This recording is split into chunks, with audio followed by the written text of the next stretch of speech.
வாசிக்கும்படி தெரிந்து கொள்ளப்பட்ட வேத பாடம் நியாயாதிபதிகளின் புஸ்தகம் 3ஆம் அதிகாரம் வசனங்கள் 12 தொடங்கி 23 உடைய. நியாயாதிபதிகள் 3ஆம் அதிகாரம் வசனங்கள் 12 தொடங்கி 23 உடைய. நியாயாதிபதிகள் அதிகாரம் 3 வசனங்கள் 12 முதல் 23 முடிய. இஸ்ரவேல் புத்திரர் மறுபடியும் கர்த்தரின் பார்வைக்கு பொல்லாப்பானதை செய்தார்கள். அவர்கள் கர்த்தரின் பார்வைக்கு பொல்லாப்பானதை செய்தபடியால் கர்த்தர் எக்லோன் என்னும் மோவாபின் ராஜாவை இஸ்ரவேலுக்கு விரோதமாய் பலக்க பண்ணினார். அவன் அம்மோன் புத்திரரையும் அமலேக்கியரையும் கூட்டிக் கொண்டு வந்து இஸ்ரவேலை முறியடித்தான். பேரிச்ச மரங்களின் பட்டணத்தையும் பிடித்தான். இப்படியே இஸ்ரவேல் புத்திரர் எக்லோன் என்னும் மோவாபின் ராஜாவை 18 வருஷம் சேவித்தார்கள். இஸ்ரவேல் புத்திரர் கர்த்தரை நோக்கி கூப்பிட்ட போது கர்த்தர் அவர்களுக்கு பென்யமீன் கோத்திரத்தான் ஆகிய கேராவின் மகன் ஏகூத் என்னும் இரட்சகனை எழும்ப பண்ணினார். அவன் இடது கை பழக்கமுள்ளவனாய் இருந்தான். அவன் கையிலே இஸ்ரவேல் புத்திரர் மோவாபின் ராஜாவாகிய எக்லோனுக்கு காணிக்கை அனுப்பினார்கள். ஏகூத் இருபுறமும் கருப்பும் 1 முழ நீளமுமான ஒரு கத்தியை உண்டு பண்ணி அதை தன் வஸ்திரத்துக்குள்ளே தன் வலது புறத்து இடுப்பிலே கட்டிக்கொண்டு காணிக்கையை மோவாபின் ராஜாவாகிய எக்லோனுக்கு செலுத்தினான். எக்லோன் மிகவும் ஸ்தூலித்த மனுஷனாய் இருந்தான். அவன் காணிக்கையை செலுத்தி தீர்ந்த பின்பு காணிக்கையை சுமந்து வந்த ஜனங்களை அனுப்பிவிட்டான். அவனோ கில்காலில் உள்ள சிலைகள் இருக்கும் இடத்திலிருந்து திரும்பி வந்து, ராஜாவே, உம்மிடத்தில் சொல்ல வேண்டிய ரகசியமான ஒரு வார்த்தை உண்டு என்றான். அதற்கு அவன், பொறு என்றான். அப்பொழுது அவனிடத்தில் நின்ற யாவரும் அவனை விட்டு வெளியே போய்விட்டார்கள். ஏகூத் இவன் கிட்டே போனான். அவனோ தனக்கு தனிப்புற இருந்த குளிர்ச்சியான அறை வீட்டில் உட்கார்ந்திருந்தான். அப்பொழுது ஏகூத், உம்மிடத்தில் சொல்ல வேண்டிய தேவ வாக்கு எனக்கு உண்டு என்றான். அவன் தன் ஆசனத்திலிருந்து எழுந்திருந்தான். உடனே ஏகூத் தன் இடது கையை நீட்டி தன் வலது புறத்தை இடுப்பிலே கட்டியிருந்த கத்தியை உருவி அதை அவன் வயிற்றுக்குள் பாய்ச்சினான். அளவோடு கூட கைப்பிடியும் உள்ளே புகுந்தது. அவனுடைய வயிற்றுக்குள் போன கத்தியை அவன் இழுக்க கூடாதபடிக்கு நினம் அளவை சுற்றி கொண்டு அடைத்தது. அது பின்புறத்திலே புறப்பட்டது. ஏகூத் புறப்பட்டு அறை வீட்டின் கதவை சாத்தி பூத்திக் கொண்டு ஒழுகுடத்தின் வழியாய் போய்விட்டான் என்பதை நாம்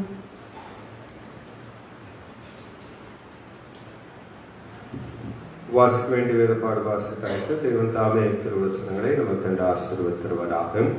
நாம் தேவனுடைய வார்த்தைக்கு நேராக கடந்து செல்வோம். நம்முடைய அன்பு போதகர் ஸ்தாபன தலைவர் டாக்டர் பஜய் அவர்கள் இந்த நாளும் கர்த்தருடைய வார்த்தையை நமக்கு பகிர்ந்து கொள்வார்கள். ஜெபசிந்தையோடு பயபக்தியோடு கர்த்தருடைய வார்த்தையை செவிசாய்க்கும்படி யாரும் அன்போடு கேட்டுக்கொள்கிறேன்.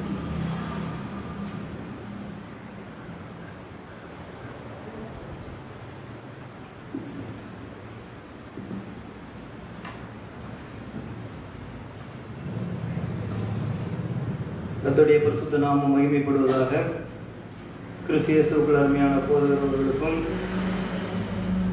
அனைத்து விசுவாசிகளுக்கும்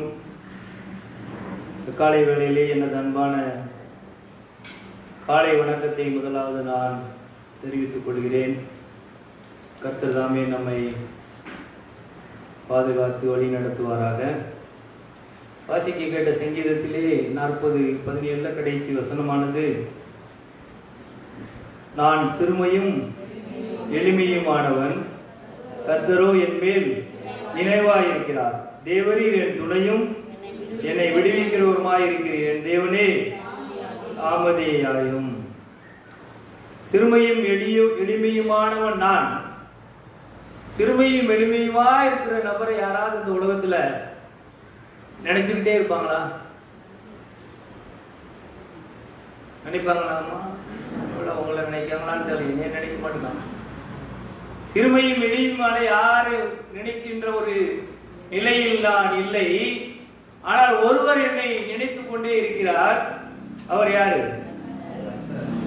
கர்த்தர் நம்மேல் நினைவாகவே இருக்கிறார். எப்பொழுதும் நினைவாக இருக்கிறார். ஒரு அழகான நம்மை உற்சாகப்படுத்துகிறதான தேவனுடைய வசனம். ஆகவே இந்த வசனத்தை நாம் சிந்தனையாக வைத்துக் கொள்வோம். கர்த்தர் என்மேல் நினைவாய் இருக்கிறார். கர்த்தர் என்மேல் நினைவாய் இருக்கிறார். நியாயாதிபதிகளின் புஸ்தகம் 3வது அதிகாரம் 15வது வசனம். இஸ்ரவேல் புத்திரர் கர்த்தரை நோக்கி கூப்பிட்ட போது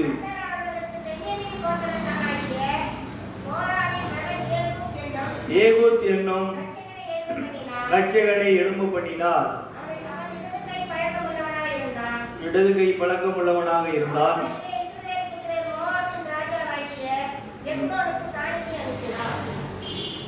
இஸ்ரவேல் புத்திரர் கர்த்தரை நோக்கி கூப்பிட்ட போது ஏகூத் என்னும் ரட்சகனை ஆண்டவர் எழும்ப பண்ணினார் என்று சொல்லி பார்க்கிறோம்.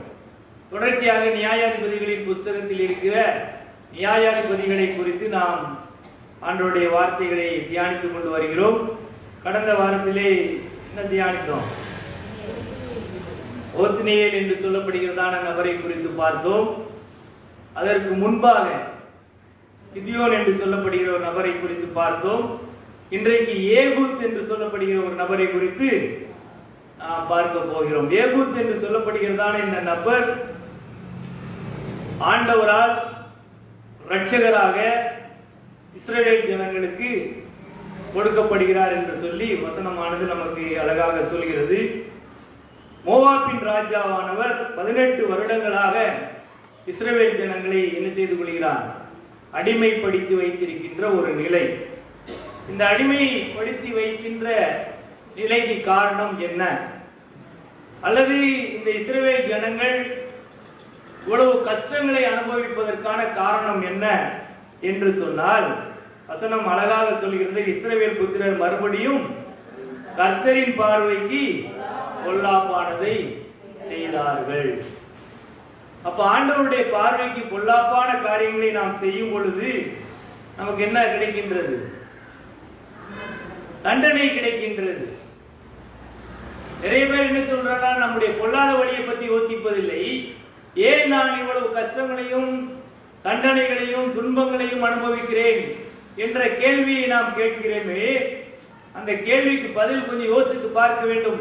ஒருவேளை நான் கர்த்தருக்கு பிரியமில்லாத, தேவன் விரும்பாத பொல்லாத காரியங்களை நான் செய்து கொண்டிருக்கிறேனா? யோசிக்கணுமா இல்லையா? அது எனக்கு ஒருவேளை ஆண்டவருடைய கோபத்தை என்மேல் சுமத்துகின்றதாய் அது காணப்படலாமே. இங்கே வசனம் அப்படித்தான் சொல்கின்றதை நாம் இங்கே பார்க்கிறோம். மறுபடியும் கர்த்தரின் பார்வைக்கு பொல்லாப்பானதை செஞ்சாங்க. இதுக்கு முன்னாடி செஞ்சாங்க, இதற்கு முன்பாகவும் தவறு செய்தார்கள்.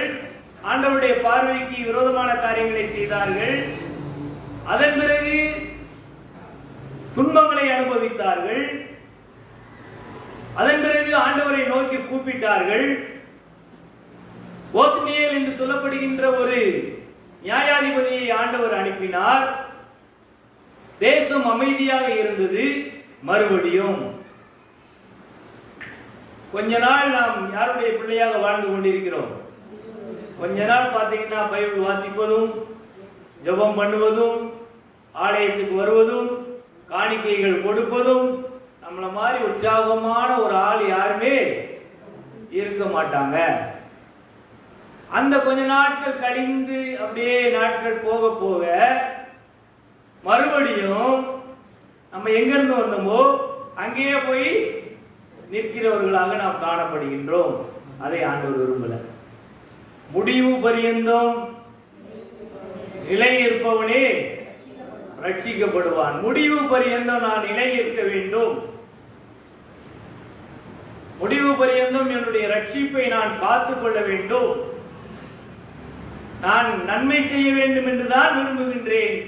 ஆனால் நான் விரும்பாத தீமையே செய்கிற ஒரு குணம் எனக்குள் இருப்பது உண்மைதான். ஆனால் நான் தெரிந்தும் மறுபடியும் கர்த்தருக்கு விரோதமான ஒரு காரியத்தை செய்கின்ற நபராய், பொல்லாப்பான காரியங்களை நடத்துகின்ற ஒரு நபராய் நான் காணப்படவே கூடாது. இப்பொழுது இந்த இஸ்ரவேல் ஜனங்கள் பொல்லாத காரியத்தை செய்தபடியினால் அவர்கள் யாருடைய கரத்தில் ஒப்படைக்கப்படுகிறார்கள் என்று சொன்னால், யாருடைய கரத்துல? மோவாபியருடைய கரத்தில் ஒப்படைக்கப்படுகிறார்கள். போன வாரம் ஒருத்தர் போன் பண்ணி சொன்னாங்க, உங்க சபையில நீங்க கேள்வி கேட்ட உடனே சபை விசுவாசிகள் பதில் சொல்வது எனக்கு ஆச்சரியமா இருக்குன்னு சொன்னாங்க. இந்த ஆன்லைன்ல பாக்குறவங்க தூரமான ஒரு இடத்தில் இருந்து அது சொன்னா, எங்க விசுவாசிகள்லாம் வேதத்துல ரொம்ப தேறினவர்களாக இருக்கிறார், அதனால கேள்வி கேட்டா கரெக்டா பதில் சொல்லுங்க. கவனிக்கிறவங்க நிறைய பேர் இருக்காங்க. இங்க இருக்கிறவங்க கவனிக்காமல இல்லையா தெரியல, எங்கேயோ கவனிக்கிறாங்க. சரியா? ஆகவே ஆண்டவர் பொல்லாப்பானதை செய்த இஸ்ரவேல் ஜனங்களை மோவாபின் கரத்தில் ஒப்படைக்கிறார். மோவாப்னா யாரு? அங்கிருந்த ஒரு ஜாதி. இந்த மோவாப் எப்படி, அவர்களுடைய வம்சங்கள் என்ன, உருவாக்கப்பட்ட நிலைகள் என்ன என்பதை ஆதியாகமத்தின் புத்தகம் 19வது அதிகாரம் 19வது அதிகாரத்திலே பார்க்கிற 37வது வசனத்திலே, மூத்தவள் ஒரு குமாரனை பெற்று அவனுக்கு மோவாப் என்று பெயரிட்டாள். சோதோம் கோமரா என்கிற பட்டணம், அந்த பட்டணத்தில் வாழ்ந்து கொண்டிருந்தவர் லோத்து. அந்த பட்டணத்தில் பொல்லாத காரியங்கள் நடைபெற்றபடியால் அந்த பட்டணத்தை அழிக்க வேண்டும் என்று சொல்லி ஆண்டவர் முடிவு செய்து விட்டார். ஆனால் ஆபிரகாமின் மேல் வைத்த இரக்கத்தின் நிமித்தமாக லோத்தை ஆண்டவர் காப்பாற்றுவதற்கான வாய்ப்புகளை கொடுக்கிறார். அந்த வாய்ப்பில் என்ன என்று சொன்னால், நான் பட்டணத்தை அழிக்கப் போகிறேன், அதற்கு முன்பாக நீ உன்னுடைய மனைவி பிள்ளைகளை கூட்டிக் கொண்டு தூரமான இடத்திற்கு நீ போய் இந்த இடத்தை விட்டு தப்பித்துக் கொள் என்று சொல்லி அனுப்புகிறார். அப்படி தப்பித்துக் கொள்வதற்காக கடந்து போனதான இந்த லோத் என்ன செய்கிறான் என்று சொன்னால், ஒரு மலைக்கு நேராக, அவன் குகைக்கு நேராக கடந்து செல்கிறான். அப்படி அந்த ஊர் பட்டணத்தை விட்டு வெளியே போன பொழுது அங்கே வானத்தில் இருந்து அக்கினி இறங்குகிறது. பட்டணமானது என்ன செய்யப்படுகிறது? அழித்து போடப்படுகிறது. அப்படி அழித்து போடும் பொழுது திரும்பி பார்க்காம போன்னு சொன்னார் ஆண்டவர். ஆனால் இந்த லோத்தின் மனைவி என்ன செஞ்சாங்க? நான் விட்டு வந்த பட்டணம் எப்படி இருக்கு திரும்பி பார்த்தாங்க. திரும்பி பார்த்த பொழுது வசனம் சொல்கிறது, லோத்தின் மனைவி உப்பு தூண் ஆனால். ஆண்டவருடைய வார்த்தைக்கு செவி கொடுக்காதபடியினால் திரும்பி பார்க்க வேண்டாம், அவ்வளவுதான். திரும்பி பார்த்தால் பார்த்த இடத்துல நின்றான். தூண் நடக்குமா எங்கேயாவது? இப்ப யாரெல்லாம் நடந்து போயிட்டு இருக்காங்க? லோத்தும் அவருடைய 2 குமாரத்திகளும் போய் கொண்டிருக்கிறார்கள். அவர்கள் ஒரு குறிப்பிட்ட கெபியிலே போய் தங்கிக் கொள்கிறார்கள். அதுதான் அவர்களுடைய வாசஸ்தலமாக இருக்கிறது. அப்பொழுது அந்த 2 குமாரத்திகளும் ஒரு முடிவுக்கு வருகிறார்கள். என்ன முடிவு என்று சொன்னால், இனிமே நமக்கு ஒரு ஆண் வாரிசு பிறந்து, அதாவது நம்மை திருமணம் செய்வதற்கு ஒரு ஆண்மகளை நான் எங்கே போய் நாம் கண்டுபிடிக்க முடியும்? பட்டணம் முழுசு என்ன ஆயிடுச்சு? அழிந்து போய்விட்டதே. ஆகவே ஒன்று செய்வோம் என்று சொல்லி தன்னுடைய தகப்பனுக்கு, சொந்த தகப்பனுக்கு மதுபானத்தை அதிகமாக கொடுத்து அவரை மயக்க நிலைக்கு கொண்டு போய், அந்த மயக்க நிலையிலே அவர்கள் அவரோடு கூட உறவு வைத்து, அந்த உறவின் மூலமாக பிறந்த பிள்ளைதான் மோவாப். சரியா? தினகரன் புரியுதா இல்லையா? மோவாப் எப்படி பிறக்கிறார் பார்த்தியா? சொந்த தகப்பன். குடிப்பழக்கம் எவ்வளவு கேவலமான ஒரு நிலையை இந்த சமுதாயத்தில் கொண்டு வந்து விடுகிறது என்பதற்கு அதனாலதான் குடிக்காதீங்கன்னு சொல்றோம். போன மாதம் போதகர்களுடைய கூட்டத்திலே அதிகமாக கொடுக்கப்பட்ட ஜெப குறிப்பு என்ன என்று சொன்னால், அவர்கள் சபைகளில் இருக்கிற மக்கள் குடியின் நிமித்தமாக படுகின்ற வேதனைகளை குறித்து தான் அறிவித்துக் கொண்டிருந்தார்கள். குடிப்பதில் ஏதோ ஒரு பெரிய கௌரவம் இருக்குதான் நினைச்சிட்டு இருக்காங்க. அந்த கௌரவத்தின் நிலை என்ன என்பதை ஒவ்வொரு மனிதர்களும் அனுபவித்துக் கொண்டிருக்கின்றோம். அந்த பழக்கத்தில் இருந்து விடுதலை பெற்று வாழ வேண்டும் என்று ஆண்டவர் விரும்புகின்றார். இங்கே சொந்த தகப்பனுக்கு மதுபானத்தை கொடுத்து அதன் மூலமாக ஒரு உறவை ஏற்படுத்தி அந்த உறவின் மூலமாக பிறந்தது மோவாப். இரண்டாவது மகளுக்கு பிறந்தது அம்மோன் என்று சொல்லப்படுகிறதான குழந்தை. அப்போ ஒரு கிட்டத்தட்ட ஒரு அருவருப்பான ஒரு ஜாதி வைக்கணும், சரியா? அருவருப்பான ஒரு ஜாதி. இன்னைக்கு நம்ம பேசுறாங்களா இல்லையா?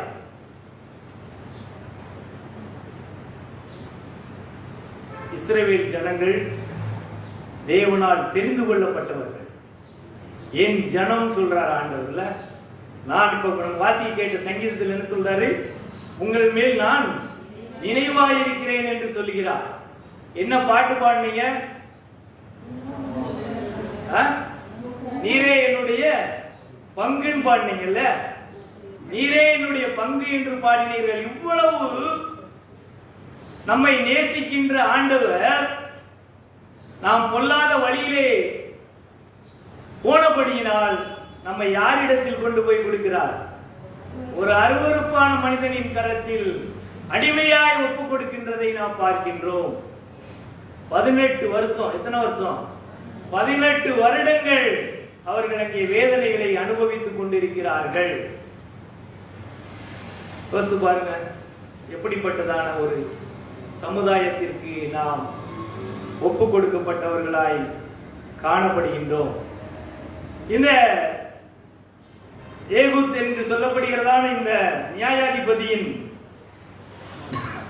வாழ்க்கை, அவர் மூலமாக ஆண்டவர் செய்ததான ரட்சிப்பு, இவைகளை குறித்து நாம் கவனிப்பதற்கு 3 பதங்களை நான் திரும்பவுமாய் உங்களுக்கு கொடுக்க விரும்புகிறேன். ஒன்று சிச்சுவேஷன், சூழ்நிலை. இரண்டாவது சேவியர், ரட்சகர். மூன்றாவது ஸ்ட்ராட்டஜி, பயன்படுத்தப்பட்ட ஆயுதம் அல்லது யுத்த தந்திரம் சொல்றாங்க. Strategy, Xavier, situation. இப்ப சிச்சுவேஷன் எப்படிப்பட்டதாக இருக்கிறது? மோவாப் அருவருக்கப்பட்டதான ஒரு ஜாதி. அந்த ஜாதியானது ஆசீர்வதிக்கப்பட்டதான தேவனுடைய பிள்ளைகளை அடிமைப்படுத்தி கொண்டிருக்கிறது. இப்ப நம்ம சொல்ல முடியுமா, நான் யூதா ராஜா சிங்கத்தின் பிள்ளைன்னு சொல்ல முடியுமா? சொல்ல முடியாதுல்ல. எனக்கு கிடைக்கப்பட்ட சிலாக்கியத்தை நான் இப்ப என்ன செஞ்சிட்டேன்? இழந்து போன நிலையில் காணப்படுகின்றேன். அதற்கு காரணம் என்ன என்று சொன்னால், கர்த்தரின் பார்வைக்கு பொல்லாத காரியத்தை செய்கிறவனாய் காணப்பட்டேன். இந்த மோவாப், அம்மோன் புத்திரர், அமலேக்கியர் இவர்களை கூட்டிக் கொண்டு வந்து இஸ்ரவேலரை முறியடித்தான். அப்ப பாருங்க, ஏற்கனவே மோவாப் நிலைமையை சொல்லிட்டோம். அம்மோனும் அதேதான். அம்மோன் மோவாப் அக்காவின் பிள்ளை, அம்மோன் தங்கச்சியின் பிள்ளை. 2 பேருமே அருவருக்கப்பட்டவர்கள் தான். 2 பேருமே யாருக்கு விரோதமாய் வந்து செயல்படுகிறார்கள்? அவங்களுக்கு நல்லா தெரியும் ஆபிரகாம் யார், அவருடைய சந்ததி என்ன, நாங்கள் யார், எங்களுடைய சந்ததி என்ன. எல்லாரும் யாரை தான் நாம் பின்பற்றி வந்தோம்? யெகோவா தேவனை தானே பின்பற்றி வந்தோம்.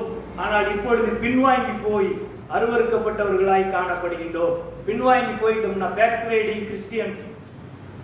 அதான் சொன்ன ஆரம்பத்தில், ஒரு காலத்தில் அவர்கள் தான் ஆலயத்திற்கு அனைத்து பணிகளும் செய்கின்ற தேவனுடைய பிள்ளைகளாய் காணப்பட்டிருப்பார்கள். இன்றைக்கு அவர்கள் எங்கே? அன்றைக்கு ஆண்டவருக்காக வாரி குடித்த உன் கரத்தில் இன்றைக்கு அவருக்கு கொடுப்பதற்கு உன் கை ஏன் மடக்கப்பட்ட நிலையில் காணப்படுகின்றது?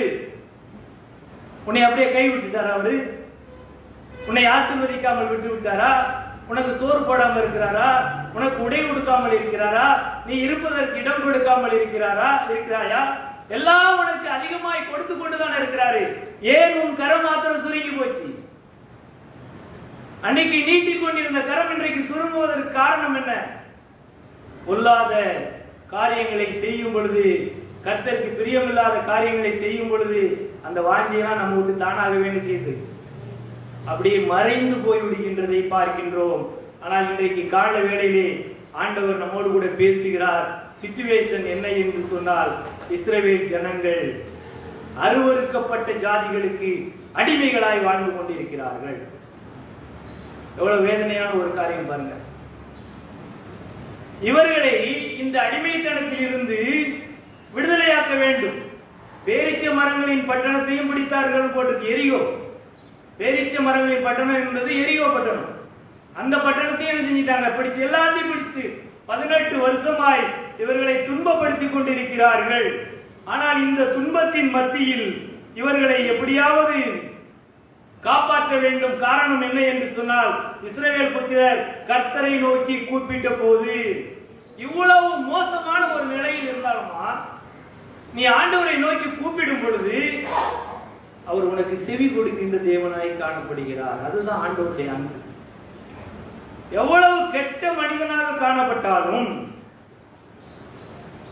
திரும்பவும் ஆண்டவர் அவருடைய சமூகத்தை நோக்கி நாம் பார்க்கும் பொழுது நம்மை ஏற்றுக்கொள்கிறவராய் காணப்படுகிறார். பொல்லாதவர்களின் கரங்களில் ஒப்பு கொடுத்தவர் தான், அருவருப்பான மக்களின் கரங்களில் ஒப்பு கொடுத்தவர் தான். ஆனால் அவரை நோக்கி கூப்பிடும் பொழுது விடுதலை கொடுப்பதற்காக ஒரு இரட்சகனை அனுப்புகின்றவராய் அவர் காணப்படுகின்றதை பார்க்கிறோம். அப்ப பாடுகள், சிச்சுவேஷன், இதற்கு யார் காரணம்? ஜனங்கள் தான் காரணம். ஏனென்றால் ஜனங்கள் தேவனை மறந்தார்கள். வசனம் என்ன சொல்றது? நீ என்னால் மறக்கப்படுவதில்லை என்று சொல்றது. அது யார் சொல்றா? தேவன் சொல்லுகிறார். ஆனால் மனிதர்கள் என்ன செய்கிறார்கள் என்று சொன்னால் தேவனை மறந்தார்கள். அப்ப பிரச்சனைக்கு காரணம் நானா, தேவன்? நான் தான்.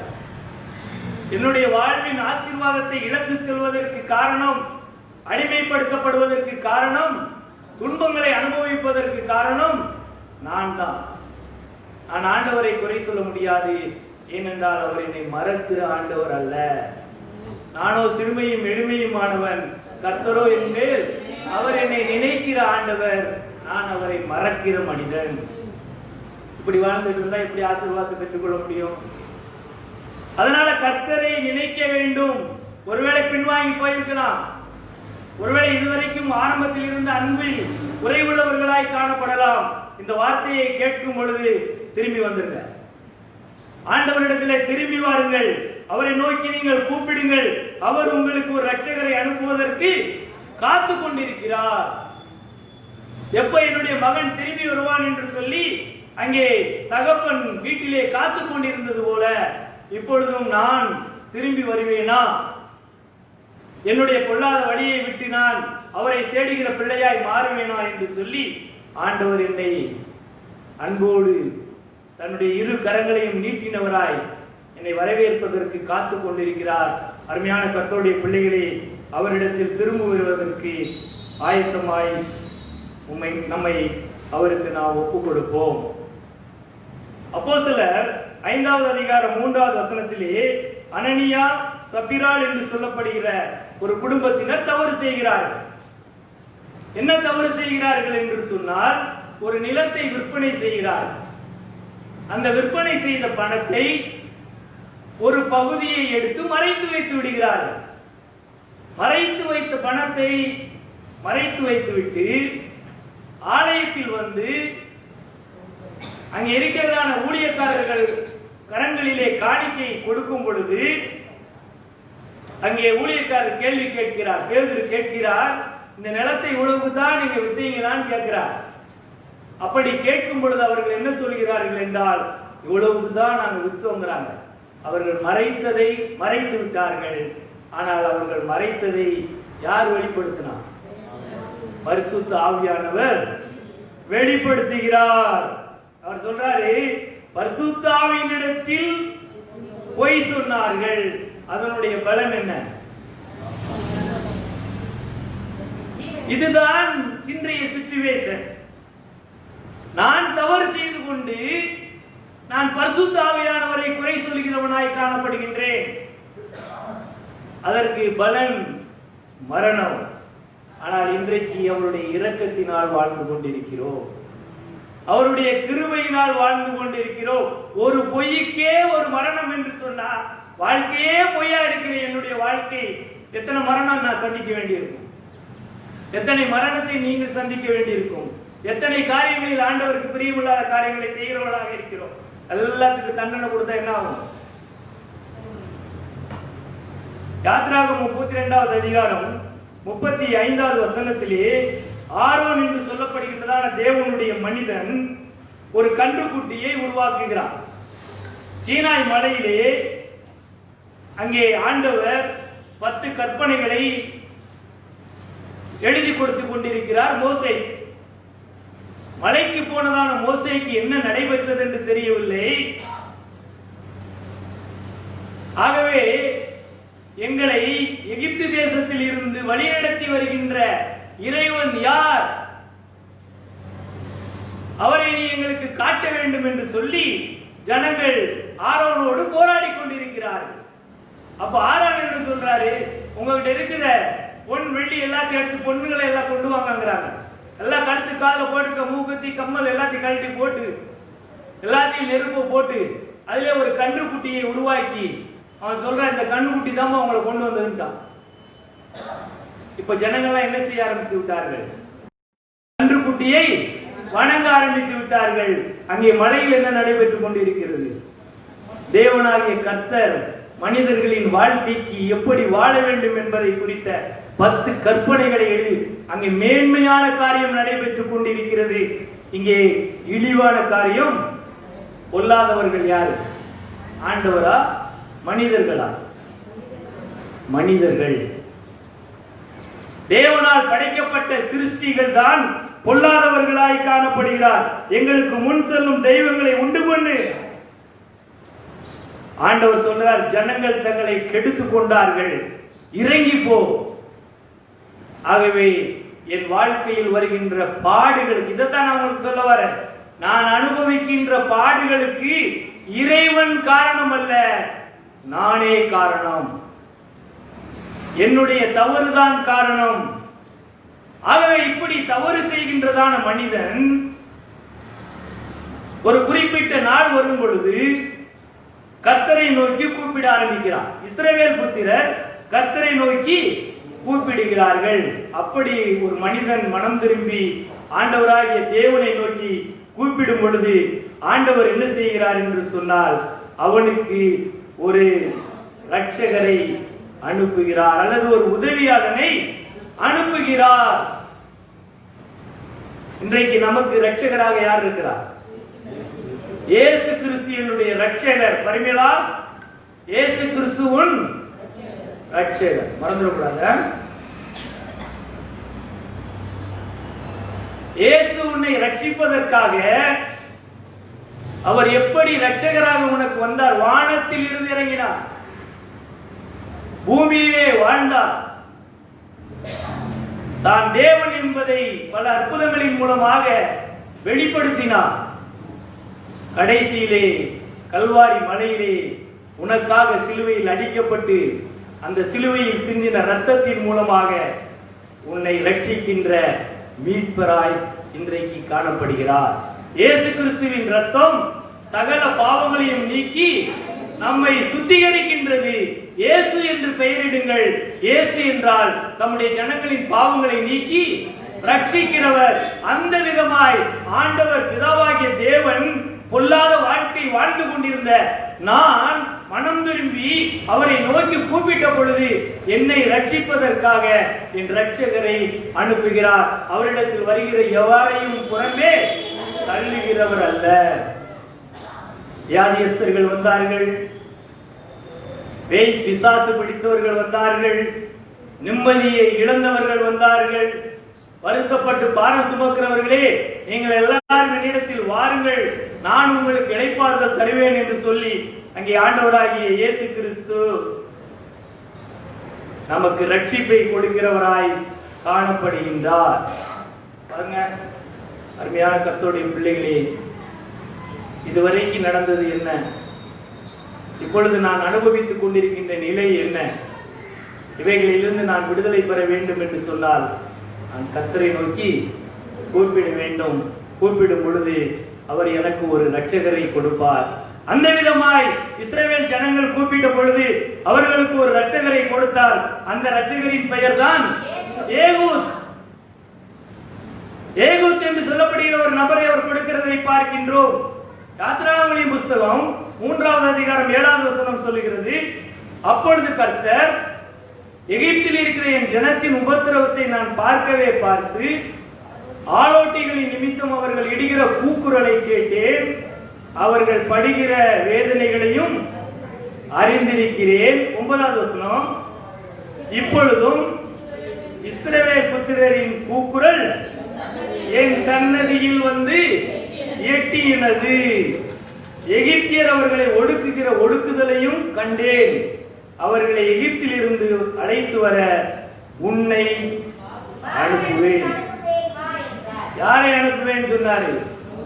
மோசேயை அனுப்புவேன் என்று சொன்னார். மோசே தான் இஸ்ரவேல் ஜனங்களுக்கு இரட்சகராக தேவனால் அனுப்பப்பட்டார்.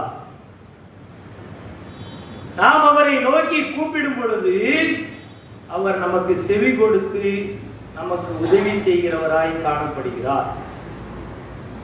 யாருமே எனக்கு இல்லை, ஆனால் ஒருவர் இருக்கிறார், என் தேவனாகிய கர்த்தர்.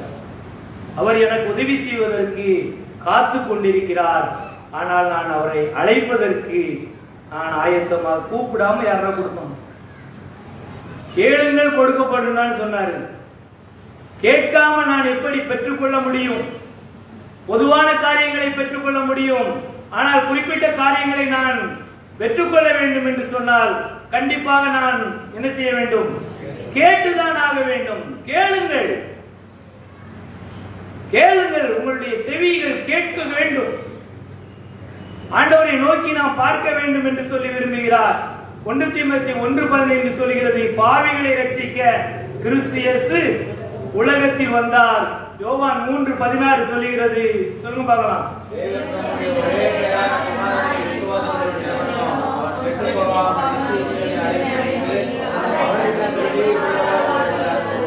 ஆமென். அருமையான சொன்னீர்கள். அதான் சொன்ன, ஏற்கனவே சொல்லியிருக்கேன் உங்களுக்கு.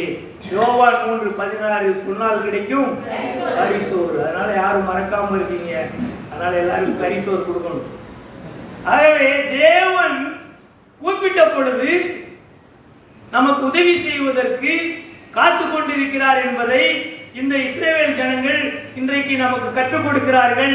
அவர்களை காப்பாற்றுவதற்காக ஆண்டவர் ஏகூத் என்று சொல்லப்படுகின்றதான ஒரு மனிதனை அனுப்புகிறார். அதுக்கு தான் பெயர் ரட்சகர். சரியா? சிச்சுவேஷன் எப்படிப்பட்ட சிச்சுவேஷன்?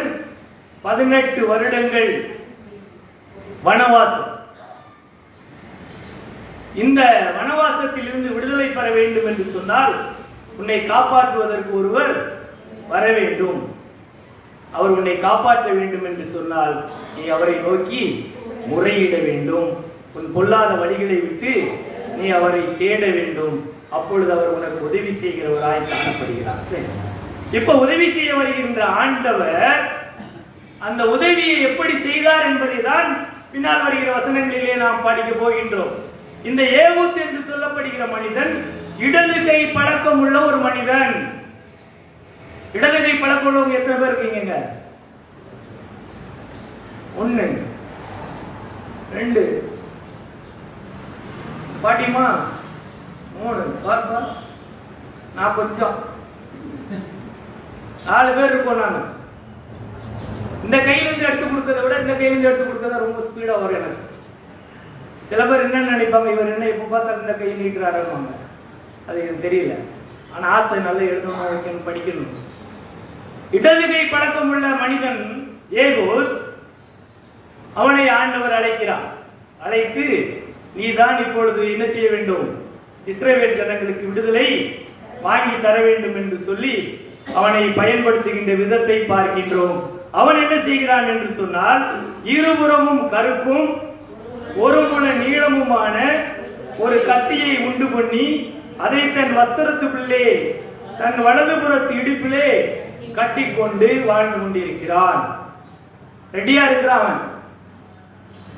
எப்படியாவது என்ன செய்ய வேண்டும்? இஸ்ரவேலுக்கு ரட்சிப்பை கொடுப்பதற்கு, தான் ஆண்டவருக்காக செயல்படுவதற்கு ஆயத்தமாய் இருந்த ஒரு மனிதன். இப்ப ஆண்டவர் உங்ககிட்ட ஒரு பொறுப்பை கொடுக்கிறார். அந்த பொறுப்பை கொடுத்தா நீங்க அதை சந்தோஷமா செய்றீங்களா இல்லையா? எத்தனை பேர் இந்த காணிக்கையை பிரிச்சு கொடுன்னு சொன்னா அதுல வரத வருத்தமும் போராட்டமும் ஏகப்பட்டதா இருக்கு. ஆனால் ஒரு இஸ்ரவேல் ஜனங்களுக்கு மீட்பை ரட்சிப்பை கொடுப்பதற்கு இங்கே ஒரு மனிதனை பயன்படுத்தும் பொழுது அவன் ஆயத்தமாக இருக்கிறான். இடுப்புல என்ன கட்டிட்டு இருக்கான்? இடுப்புல கத்தியை வைத்துக் கொண்டு திரிகின்ற ஒரு மனிதனாய் காணப்படுகின்றான்.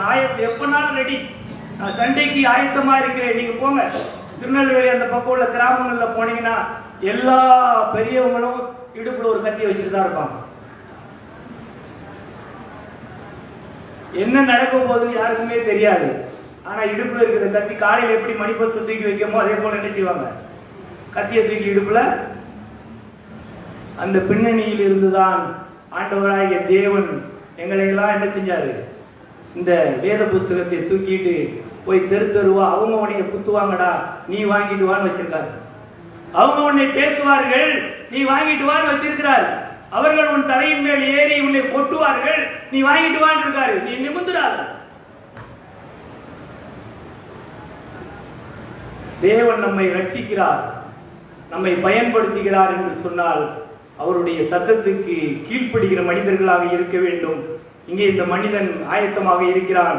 சங்கீதம் 45:3 சொல்கிறது, சௌரியவானே, உமது மகிமையும் உமது மகத்துவமாகிய உம்முடைய பட்டயத்தை நீர் உம்முடைய அறையிலே கட்டிக்கொண்டு, பட்டயத்தை ரெடியா அறையில் என்ன செய்யணும்?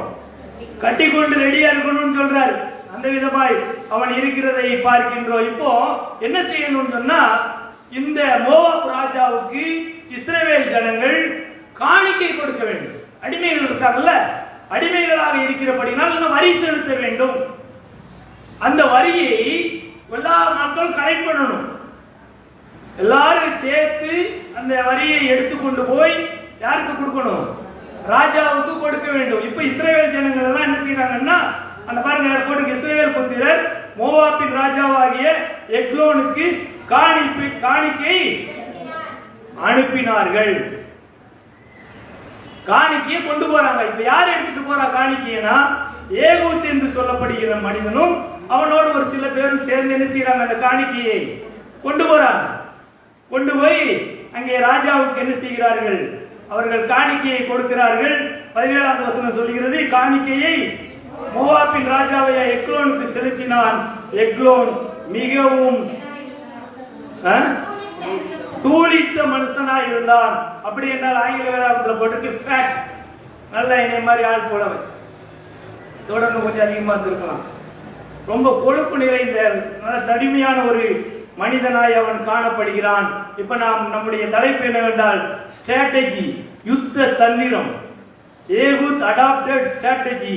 எதை அவன் செய்கிறான் என்று சொன்னால், இடது கை பழக்கம் உள்ளவனாய் இருக்கின்ற அவன் இப்பொழுது என்ன செய்கிறான்? தன் வலது கையின் பகுதியிலே அவன் இடுப்பில் என்ன செய்கிறான்? ஒரு கத்தியை வைத்துக் கொண்டவனாய் அவன் இப்பொழுது காணிக்கையை யாருக்கு கொண்டு போறான்? ராஜாவுக்கு கொண்டு போறான். வருஷம் வருஷம் வரி கட்டணும்னு நமக்கு எப்படி இருக்கும்? இப்போ ஜிஎஸ்டி வரி போட்டு நம்மளை தாக்குறாங்களே, எல்லாருக்கும் சந்தோஷமா நம்ம அதை கொடுத்து வரோமா? வரி செலுத்துவது என்பது வரி வசூலிப்பதிலும் ஞானத்தோடு செய்ய வேண்டும். அதிக பாரத்தை ஜனங்களின் மேல் சுமத்தும் பொழுது நாம் வெறுப்பை சம்பாதிக்கிறவர்களாய் காணப்படுகிறோம். இப்ப இவன் என்ன செய்யறான்னு சொன்னா, ஜனங்கள் அவனுக்கு வரியை காணிக்கையை கொடுத்து அனுப்புகிறார்கள். சந்தோஷமா கொடுப்பாங்க. அவங்க 18 வருஷமா அடிமைகளா இருக்கிறார்கள். சொல்லிட்டார், கொடுக்கலன்னா நம்ம என்ன செஞ்சிருவாரு? அழித்து விடுவார்.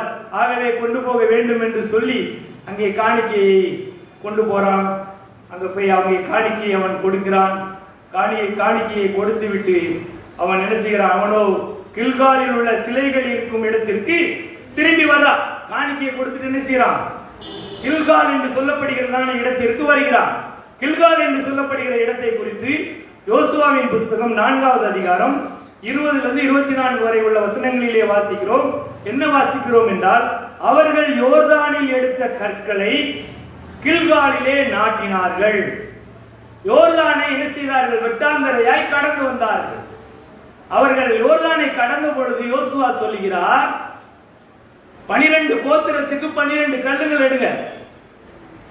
அந்த 12 கல்லுகளை கொண்டு வந்து யோர்தான் நதிக்கு மேல சமவெளியிலே கில்கால் என்று சொல்லப்படுகிற இடத்தில் ஒரு பலிபீடத்தை கட்டி வையுங்க, ஒரு ஞாபகக்குறியாக வையுங்கள் என்று சொல்லி ஆண்டவர் கட்டளையிடுகிறார். அதை அவர்கள் செய்கிறார்கள். ஏன் அதை அவர்கள் செய்கிறார்கள் என்று சொன்னால், இஸ்ரவேல் புத்திரரை நோக்கி, நாளை உங்கள் பிள்ளைகள் இந்த கற்கள் ஏதென்று தங்கள் பிதாக்களை கேட்கும் போது இஸ்ரவேலர் வெட்டாந்தர வழியாய் இந்த யோர்தானை கடந்து வந்தார்கள் அப்படின்னு சொல்லணுமா? யோர்தானை எப்படி கடந்தாங்களா? வெட்டாந்தர வழியாய் கடந்தார்கள். யார் கடக்க வச்சா? ஒரு நதியை யார் இரண்டாக பிளக்க வைக்க முடியும்? நதிக்குள் நடக்கிறவன் தண்ணீர்ல தானே நடக்கணும். ஆனால் வெட்டாந்தரையில் அவர்கள் நடக்கிறார்களே. பூமியின் சகல ஜனங்களும் கர்த்தருடைய கரம் பலத்தது என்றும் நீங்கள் அறியும்படிக்கு நீங்கள் சகல நாளும் உங்கள் தேவனாகிய கர்த்தருக்கு பயப்படும்படிக்கும் இந்த காரியத்தை நீங்கள் செய்ய வேண்டும் என்று சொல்லுகிறார். ஆகவே கில்கால் என்று சொல்லப்படுகின்ற இடத்தில் என்ன இருக்கணும்? அங்கே ஆண்டவருடைய பலிபீடம் இருக்க வேண்டும். ஆனால் இங்கே என்ன இருக்கிறது பாருங்க, கில்காலில் உள்ள சிலைகள் இருக்கும் இடத்தில். அப்ப பலிபீடம் என்ன ஆயிடுச்சு? பலிபீடத்தில் அங்கே இறைவனுக்கு பலி செலுத்த வேண்டிய இடமானது இப்பொழுது சிலைகள் நிறைந்த இடமாய் காணப்படுகின்றது. அங்க போய் நிற்கிறான். அங்க போய் நிற்கையில் அவனுக்கு மனசு எப்படி இருந்திருக்கும்? ஐயோ, இது என் ஆண்டவர் ஜனங்களை, என் தாய் தகப்பன்மாரை இந்த யோர்தானை வெட்டாந்தரையாய் கடந்து வருவதற்கு அடையாளமாய் வைக்கப்பட்ட இடம் அல்லவா? அந்த இடத்தில் இப்ப என்ன இருக்குது? நிறைய இப்ப மாத்துறாங்களா இல்லையா?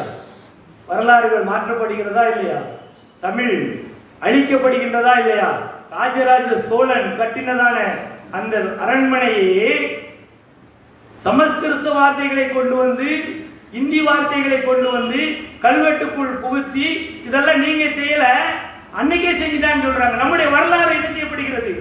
ஒழிக்கப்படுகின்றதை பார்க்கின்றோம். இலங்கைக்கு போனீங்கன்னா தமிழர்கள் பகுதியில புத்த கோயிலே கிடையாது. ஆனா இப்ப போனீங்கன்னா எல்லா ஊர்லயும் இருக்கு. கேட்டால் தமிழர்களுக்கு என்று தனி நாடு அல்ல, சிங்களர்களும் இவர்களோடு சேர்ந்து வாழ்ந்தார்கள் என்று சொல்கிறார்கள். அந்த விதமாய் அன்பான கர்த்தருடைய பிள்ளைகளே, ஆண்டவருடைய அடையாளம் தகர்க்கப்பட்டு விட்டது. அதை பத்தி சொல்லி சொல்றார் பாருங்க. சிவந்த சமுத்திரத்தின் தண்ணீரை நாங்கள் கடந்து போகும் வரை பற்ற பண்ணினது போல யோர்தானின் தண்ணீருக்கும் செய்து நீங்கள் கடந்து தீருமளவும் பற்றி போக பண்ணினார் என்று அறிய கடவீர்கள் என்றான். நினைவு தூண். அன்றைக்கு சிவந்த சமுத்திரத்தையும் ஆண்டவர் வற்றி போக பண்ணினார்.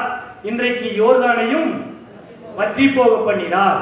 மோசேயின் காலத்தில் சிவந்த சமுத்திரம் வற்றி போக பண்ணி பிரிக்கப்பட்டது. இங்கே யோசுவாவின் காலத்தில் என்ன செஞ்சது? யோர்தான் பிரிக்கப்பட்டது. இன்றைக்கு உன்னுடைய காலத்தில் உனக்கு தடையா இருக்கிற சிவந்த சமுத்திரத்தையும் யோர்தானையும் பிரிக்கின்ற தேவன் இன்றைக்கும் ஜீவனோடு கூடவே இருக்கிறார். அதை எத்தனை பேர் விசுவாசிக்கிறார்? அதான் அவருக்கு ஞாபகப்படுத்துறார். இயேசு கிறிஸ்து நேற்றும் இன்றும் என்றும் மாறாதவர். எவ்வளவு ஒரு ஆசீர்வாதமான காரியத்தை காலை வேளையிலே ஆண்டவர் நமக்கு கற்றுக் கொடுக்கிறார். கில்காலில் உள்ள சிலைகள் இடத்திற்கு திரும்பி வந்தான். யோசிக்கிறான். அவனுக்கு அங்க போன உடனே மனசு பயங்கரமாய் போச்சு. இந்த ராஜா நம்மை அடிமையாக வைத்துக் கொண்டு தேவனுடைய நினைவு தூணை ஒழித்து அங்கே விற்கிற தோப்புகளை ஏற்படுத்தி விட்டானே. அவனுக்குள்ள ஒரு வெறி வருகின்றது. ஏனென்றால் அவன் தேவனால் தெரிந்து கொள்ளப்பட்டதான ரட்சகன் இல்லையா? ரட்சிப்பை நான் கொடுக்க வேண்டும் என்பதற்காக அவன் என்ன செய்கிறான் என்று சொன்னால், அங்கே போனவன் திரும்பி வாரான். திரும்பி வந்து, ராஜாவே, உம்மிடத்தில் சொல்ல வேண்டிய ரகசியமான ஒரு வார்த்தை இருக்கிறது. இந்த ரகசியம் என்கிற பதத்தை அவன் பயன்படுத்தலைன்னா வேலையை பார்த்து போட்டிருப்பான்ல, நாளைக்கு வந்து சொல்லியா அப்படின்னு இருப்பான். ஆனால் ரகசியம் என்று சொன்னவுடன் அதான் நம்ம புத்தி கூர்மையாய் சில காரியங்களை நாம் பேச வேண்டும், ஞானமாய் காரியங்களை பேச வேண்டும். அதற்கு தான் இறைவனை சார்ந்து வாழ வேண்டும். சரியா? இப்ப சொல்றாங்க ரகசியமான ஒரு வார்த்தை. ரகசியம்னு சொன்ன உடனே கொஞ்சம் பொறுப்பா, ரகசியத்தை சொல்வதற்கு பக்கத்தில் யாரும் இருக்கக்கூடாது, எல்லாரையும் வெளியே போக செய்யும். இதெல்லாம் யார் செய்யறாரு நினைச்சிட்டு? ஏகூத் செய்யறாரா அல்லது ஏகூத்தை வழிநடத்துகின்ற பரிசுத்த ஆவியானவர் அவன் மூலமாக செயல்படுறாரா? யார் செயல்படுகிறார்? பரிசுத்த ஆவியானவர். தேவன் அங்கே என்ன செய்கிறார்? செயல்படுகிறதை நாம் பார்க்கின்றோம். எப்ப போய்விட்டாங்க? எல்லாரும் போயாச்சு. அங்கே ராஜா எங்க உட்கார்ந்துட்டு இருக்கிறான்னு போட்டிருக்குது 20வது வசனம். கிட்டே போனான், தனிப்பட்ட குளிர்ச்சியான அறையில் இருந்தான், உட்கார்ந்து இருந்தான். அப்ப பாருங்க, அப்பயே ஏர் கண்டிஷன் தான் இருந்திருக்குது. இன்னைக்கு ஏர் கண்டிஷன் போட்டா கரண்ட் பில் அதிகமா இருக்கு, வீட்டுல போராட்டமா இருக்கு. அன்னைக்கு என்ன எதை வச்சு அந்த ஏர் கண்டிஷன் அவங்க வச்சிருப்பாங்கன்னு தெரியலமா. தெரிஞ்ச நம்ம எல்லாம் போட்டுக்கலாம் சார் வீட்டுல. ஏப்ரல் மே மாசம் வந்தா ரொம்ப கஷ்டம் வர போகுது. அங்கே ராஜா உட்கார்ந்து கொண்டிருக்கின்றான். ரகசியம் சொல்வதற்காக ஏகூத் இப்பொழுது நின்று கொண்டிருக்கின்றான். ராஜா உட்கார்ந்து கொண்டிருக்கிறான். சரியா? ஆனால் ஏகூத்தின் இடுப்புல என்ன இருக்குது? கத்தி இருக்கிறது. அது யாருக்கு தெரியாது? ராஜாவுக்கு தெரியாது. இப்பொழுது ராஜாவினிடத்தில் அவன் பேசுகிறான்.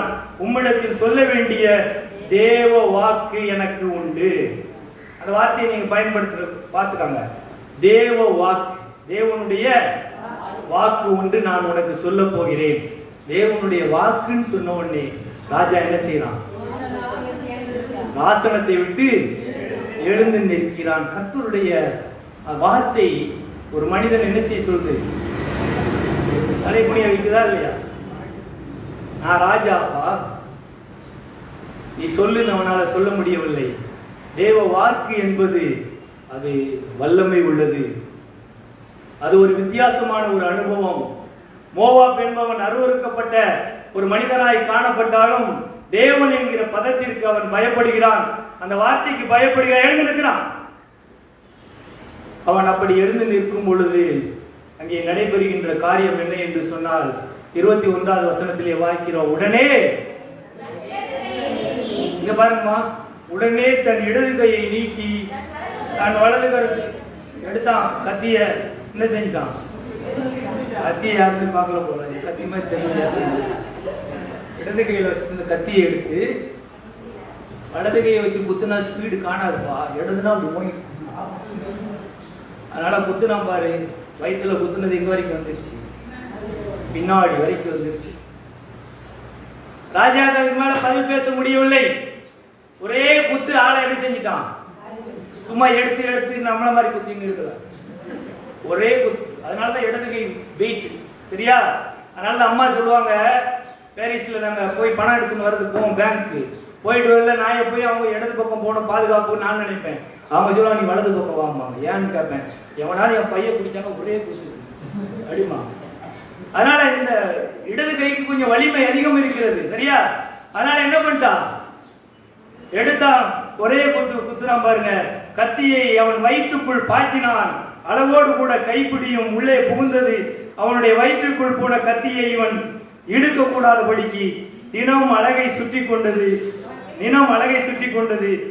அது பின்புறத்திலே புறப்பட்டது. இவ்வளவு பெரிய ஒரு வெற்றியை, ஒரு ராஜாவை அழிப்பதற்கு ஆண்டவர் எதப்பா பயன்படுத்தினாரு? காய் வெட்டுற ஒரு கத்தியை. கொஞ்சம் யோசிச்சு பாக்கீங்களா? அவன் நம்ம எல்லாருமே யார எதிரியை தான் பெருசா புகழ்ந்து பேசிட்டு இருக்கோம்ல. அவங்க அப்படிப்பட்டவங்க, அவங்க இப்படிப்பட்டவங்க, அவங்க அதை செஞ்சிருவாங்க, இப்படி அவர்களையே புகழ்ந்து பேசிக் கொண்டிருக்கிறேமே ஒழிய எவ்வளவு பெரிய மனிதனாக இருந்தாலும் ஒரு சிறிய ஆயுதத்தினால் பெரிய வெற்றியை கொடுக்கின்ற ஆண்டவர் என்னோடு கூட இருக்கிறார். யோசிக்க மாட்டோம். தானியேலின் புஸ்தகத்துல படிக்கும் பொழுது அங்கே ராஜா பெரிய விருந்து ஒன்று வைக்கிறான்.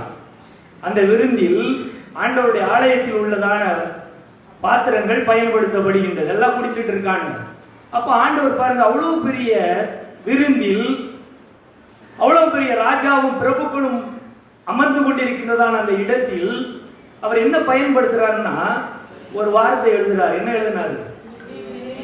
மேனே மேனே தெக்கே. அவர் ஒரு வார்த்தையை தான் எழுதுறார். அந்த வார்த்தை அந்த ராஜாவை என்ன செஞ்சது? பயமுறுத்தியது. அலறிட்டான். என்னது இது? என்னது இது எழுதப்படுகிறது? இதனுடைய அர்த்தம் என்ன? இதனுடைய பாசையின் அர்த்தம் எனக்கு தெரியாதே. ஆளை கண்டுபிடி. யார் கண்டுபிடிச்சாங்க? தானியேலை கண்டுபிடித்தார்கள். தானியேல் படித்து சொல்கிறான், ஒரு ராஜ்யம் இன்னைக்கே முடிஞ்சதா? அன்னைக்கு ராத்திரியே முடிஞ்சு போச்சு. அடுத்த ஆள் ஆட்சியை பிடித்து விட்டார். இப்படி அன்பான கர்த்தருடைய பிள்ளைகளே, நமக்காக யுத்தம் செய்கிற ஆண்டவர் AK-47 எடுத்து வந்து ராணுவ உடை போட்டு அவர் அப்படியே நின்று அவர் போரிட வேண்டிய அவசியம் இல்லை. உன் கரத்தில் இருக்கின்ற சாதாரண ஒரு கருவியை வைத்து உன் எதிரியை அவர் ஜெயித்து உனக்கு வெற்றியை கொடுக்கின்ற வெற்றி வேந்தர் தான் இங்கே காணப்படுகிறார். உன்னுடைய சிச்சுவேஷன் என்ன? உன்னுடைய பிரச்சனையை மாற்றுகின்ற சேவியர் ரட்சகர் ஒருவர் உனக்காக காத்து கொண்டிருக்கிறார். அவர் எந்த விதத்தில் உன்னை ரட்சிப்பார் என்று சொன்னார், தந்திரமாய் உன்னை ரட்சிப்பார். ஸ்ட்ராட்டஜி. அவருடைய ரட்சிப்பு எப்படி நடக்கும் என்று யாருக்கும் தெரியாது, ஆனால் நடக்கும். ஊழியக்காரங்க எல்லாம் வெளியே உட்கார்ந்துட்டு இருக்காங்க. உள்ள போனவங்க வெளியே வரலையே, கதவு பூட்டப்பட்டிருக்கிறது, என்ன நடைபெறுகிறது? சலித்து போகும் மட்டும் காத்திருந்தார்கள். 25வது வசனம் சொல்கிறது, அதன் பிறகு அறை கதவு திறக்கப்படவில்லை. ஆகவே ஒரு திறவுகோலை எடுத்து திறந்தார்கள். இதோ அவர்கள் ஆண்டவன் தரையிலே செத்து கிடந்தான். முடிஞ்சிச்சா? படை வீரர்களை எதிர்த்து போராடவில்லை, படை தலைவனை எதிர்த்து போராடவில்லை, படையின் அதிபதியே ஆண்டவர் என்ன செஞ்சிட்டாரு? காலி பண்ணி விட்டார். எனக்காக யுத்தம் செய்கிற ஆண்டவர், அவருடைய செயல்பாடு என்னால் நினைக்க முடியாது, என்னால் சிந்திக்க முடியாது. அது எப்படி இருக்கும் என்று என்னால் தீர்மானிக்க முடியாது. காற்றையும் காண மாட்டீர்கள், மழையையும் காண மாட்டீர்கள், ஆனாலும் வாய்க்கால்கள் தண்ணீரினால் நிரப்பப்படும். எப்போ? சாயங்காலம் சொல்றாரு, காலையில நடக்கும். அப்படிப்பட்டதான தேவன் இன்றைக்கும் மாறாதவராய் நம்மோடு கூடவே இருக்கிறார். ஏகூத்தை கொண்டு இஸ்ரவேல் ஜனங்களுக்கு மோவாபியரின் கையில் வெற்றியை வாங்கி கொடுத்த தேவன் இன்றைக்கும் நீயும் நானும் வெற்றி பெற வேண்டும் என்று சொல்லி நமக்கு வெற்றியை கொடுப்பதற்காக அவர் காத்து கொண்டிருக்கிறார். ஆனால் நம்மிடத்தில் அவர் எதிர்பார்க்கின்ற காரியம் என்னவென்று சொன்னால், பொல்லாத வழிகளை விட்டு திரும்ப வேண்டும். உங்கள் வஸ்திரங்களை அல்ல, உங்கள் இதயங்களை கிழித்து தேவனாகிய கர்த்தரிடத்தில் திரும்ப வேண்டும் என்று சொல்லி ஆண்டவர் விரும்புகின்றார். அங்கே அந்த விருப்பத்திற்கு நான் என்னை திரும்ப அவருடைய கரத்தில் அர்ப்பணிப்பேன் என்று சொன்னார். அவர் விரும்புகின்ற பாத்திரமாய் என்னை வழிநடத்துவதற்கு அவர் வல்லவராக காணப்படுகிறார். ஏகூத்தின் காலத்தில் தேசம் 80 வருடம் அமைதியா இருந்ததா? எத்தனை வருஷம்? 80 வருடங்கள். யாரும் அவ்வளவு பெரிய நீண்ட கால ஆட்சியை கொடுத்தவர்கள் இல்லை. இன்னொரு நபரை குறித்து நியாயத்தில் பின்னால் அவர்கள் சொல்லப்படுகிறது 80 வருடம் என்று. ஆனால் இவர்தான் முதல் 80 வருட ஆட்சியை கொடுத்தார். முதல் இடதுகை பழக்கம் உள்ள ஒரு மனிதனாக இருந்து ஆண்டவருக்காக ஒரு பெரிய ரட்சிப்பை எடுத்து கொடுத்தார் என்று சொல்லி பார்க்கின்றோம். இந்த வார்த்தையை கேட்கிற நீயும் நானும் யாரு? ஏகூத். தேவன் நம்மை பயன்படுத்த வேண்டும் என்று சொல்லி விரும்புகின்றார். நம்முடைய கரத்தில் ஆயுதம், தேவனுடைய வசனம் என்கிற ஆயுதத்தை அவர் கொடுத்திருக்கிறார். இந்த வார்த்தையை வைத்துதான் நாம் ஒருவர் என்ன செய்யணும்? ஜெயிக்க வேண்டும். வெற்றியை நாம் பெற்றுக்கொள்ள வேண்டும். வெற்றியின் ரகசியம் எங்கே இருக்கிறது என்று சொன்னால், இஸ்ரவேல் ஜனங்கள் கர்த்தரை நோக்கி கூப்பிட்டார்கள். கர்த்தரை நோக்கி கூப்பிடுவோம், வெற்றியை பெற்றுக்கொள்வோம். கர்த்தர் நம்மை ஆசீர்வதிப்பாராக. ஜெபம் செய்வோம். கிருபை நிறைந்த நல்ல ஆண்டவரே, இந்த காலை வேளைக்காக உமக்கு நன்றி செலுத்துகிறோம். நம்முடைய வார்த்தைக்காக நாங்கள் உமக்கு நன்றி செலுத்துகிறோம். சிச்சுவேஷன் மோசமான ஒரு நிலையில் நாங்கள் வாழ்கிறோம் ஆண்டவரே. எங்களுக்கு ஒரு ரட்சகர் வேண்டும். இயேசுவே எங்களுடைய ரட்சகரப்பா. எங்களுக்கு ஒரு ஸ்ட்ராட்டஜி, நாங்கள் எப்படி இந்த உலகத்தில் வாழ வேண்டும், பிசாசை ஜெயிக்க வேண்டும், எதிர்த்து நில்லுங்கள், வெற்றி பெறுவீர்கள் என்று சொல்லியிருக்கிறீர். பல ஆலோசனைகளை வேதத்திலே நீர் கொடுத்திருக்கிறீர். இந்த ஆலோசனையை வைத்து இந்த உலகத்தை ஜெயித்து பரலோகத்தின் பிள்ளைகளாய் நாங்கள் மாற ஆண்டவரே நீர் எங்களுக்கு அருள் புரியும்படியாய் ஜெபிக்கிறோம். எத்தனை பேர் உம்மை விட்டு ஆதி காலத்தில் இருக்கிற அன்பில் ஆண்டவரே குறைவுள்ளவர்களாக இருக்கிறார்களோ அவர்கள் இப்பொழுதே திரும்பி தேவனாய கர்த்தரை நோக்கி பார்க்க நீர் உதவி செய்யும்படியாய் உம்முடைய கரத்தில் அவர்களை ஒப்படைக்கிறோம். ரட்சகர் மீட்பருமாய் ஆண்டவர் இயேசு கிறிஸ்துவின் மூலமாய் வேண்டிக் கொள்கிறோம் ஜீவனுள்ள நல்ல பிதாவே, ஆமென்.